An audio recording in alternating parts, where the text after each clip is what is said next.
Welcome back sa House at Your Service. Ngayon hapon ay tunghayan naman natin ang kwento ng isang kababayan na puno ng pag-asa at pagmamahal para sa kanyang 1 taong gulang na anak na tinamaan ng malubhang sakit.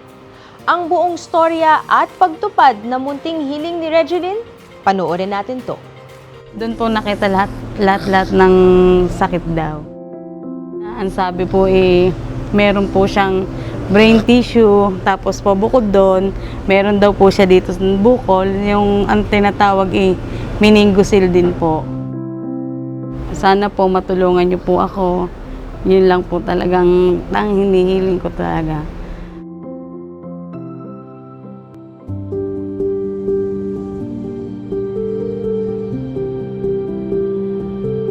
Mula Cabuyao, Laguna.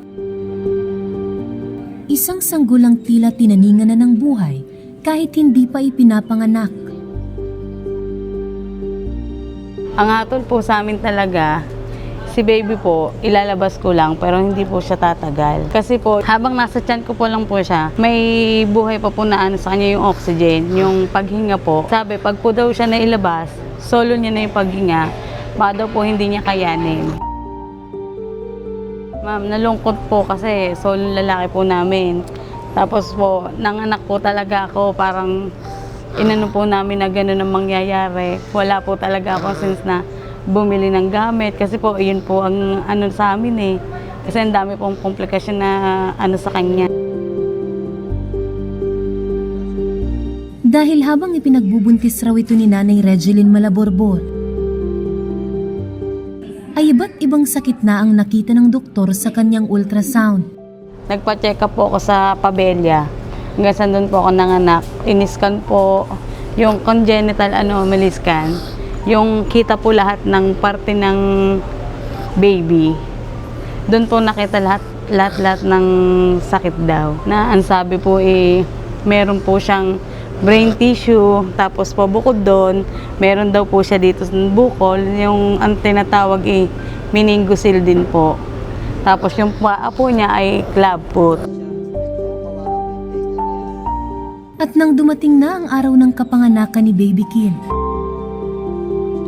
laking gulat ng kanyang mga magulang na malakas ang sanggol nang lumabas ito.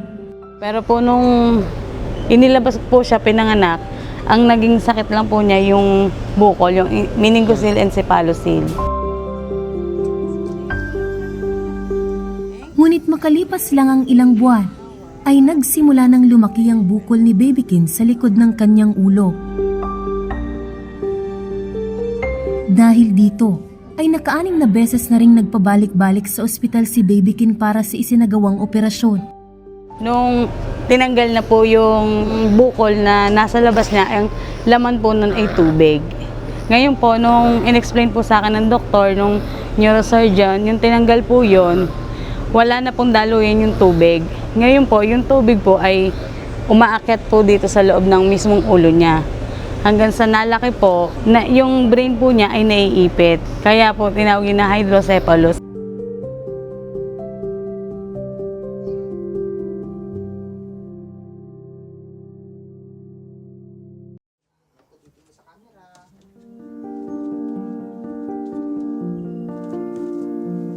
Si Nanay Regeline ay housewife at punong abala sa pag-aalaga sa kanyang 3 anak, habang ang kanyang asawa na si Kerwin ay factory worker. Ayon kay Nanay Regeline, ay naging matagumpay ang operasyon ni Baby Kin. Sa awa ng Diyos, eto po siya. Nilalaban pa rin po namin. Hanggat nalaban siya, nilalaban po. Subalit ang malaki nilang problema ay kung paano nila patuloy natutustusan ang pangangailangang medikal ng kanilang anak.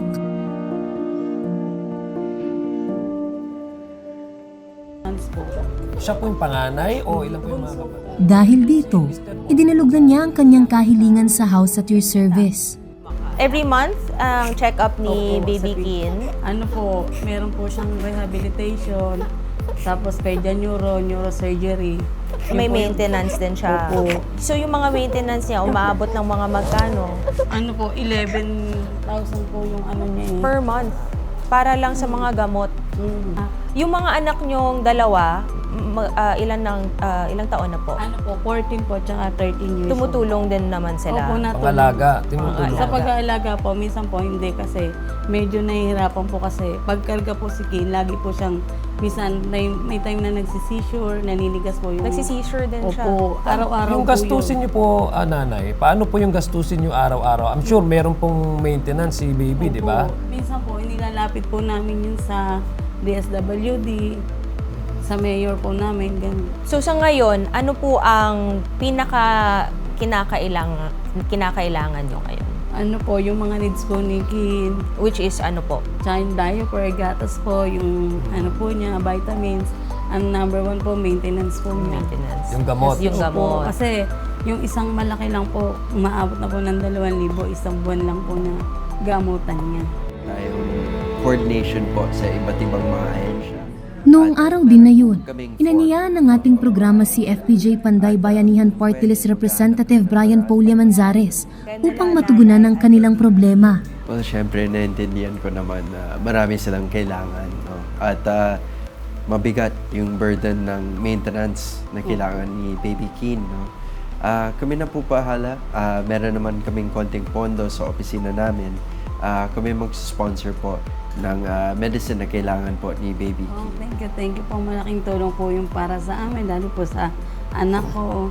Kasi sa totoo lang, kulang na kulang po talaga. Thank you po talaga.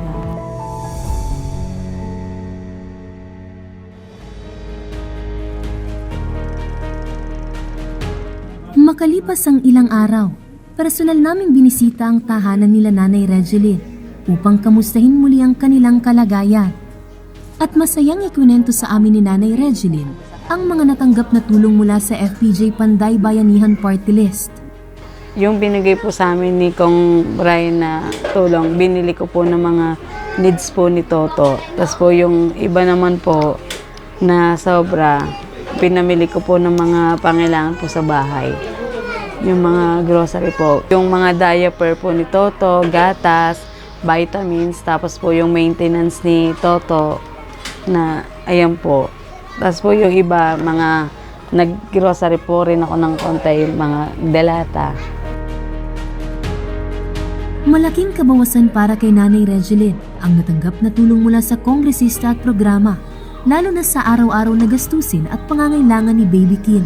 Hindi na po kami maghahagilap ng pambiling gamot ni Toto, lalo-lalo na po yung gatas, number 1, tsaka diaper. Hindi na po kami ng problema nun kasi po, yung sa binigay po ni Kong, ibinamili po namin, tapos nag-stock po kay Toto na anytime may gagamitin po siya. Kaya malaking tulong po yung binigay ni Kong. Hindi man alam ni Regeline kung hanggang kailan dadali ng kanyang anak ang karamdamang ito. Tulad ng ibang magulang, ang tanging hiling lamang niya ay bumuti ang kalagayan ng kanyang anak. Ano po yung pinakahiling mo po para po sa Ano po, ang gumaling po siya. Maging normal po siya na bata. Tapos po yung seizure po niya mawala. Kasi po, nakakahawa po talaga siya pag nagsi-seizure. Halos po sa isang araw, may 4 na beses po siya nagsi-seizure. Yung tigas na tigas po yung katawan niya. Kaya yun po sana kung gumaling na po siya.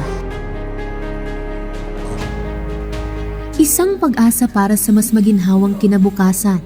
Ganyan mailalarawan ni Regeline ang natanggap na tulong mula kay Congressman Manzares at sa programa. Ano po, nagpapasalamat po ako sa lahat, lalo na po sa kay Kong Brian, sa House of Chair Service, sa Congress TV. Maraming salamat po sa binigay niyo sa amin mag-ina, lalo na po kay Kin. Akalain mo yon, Zia, no? Binigyan na ng taning ang buhay ng kanyang pagbubuntis pa lang sa anak niya. At sino naman ang hindi matatakot at manghihinaan ng loob doon? Kaya nakakaantig at nakakamangha itong lakas na meron si Baby Kin dahil dumaan na rin sa operasyon at lumalaban pa rin. Ito ang dahilan ng ating programa, Attorney Migs, no?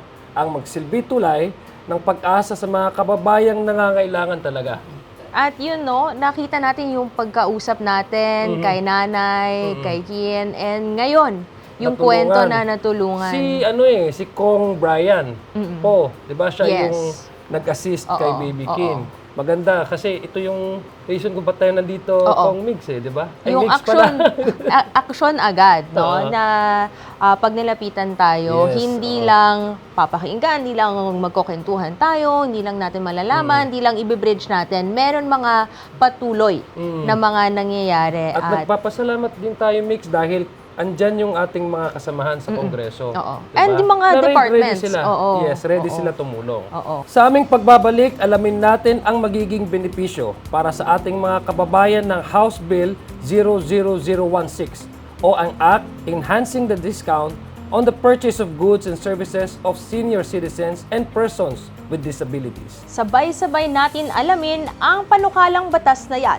Dito lang sa House at your service.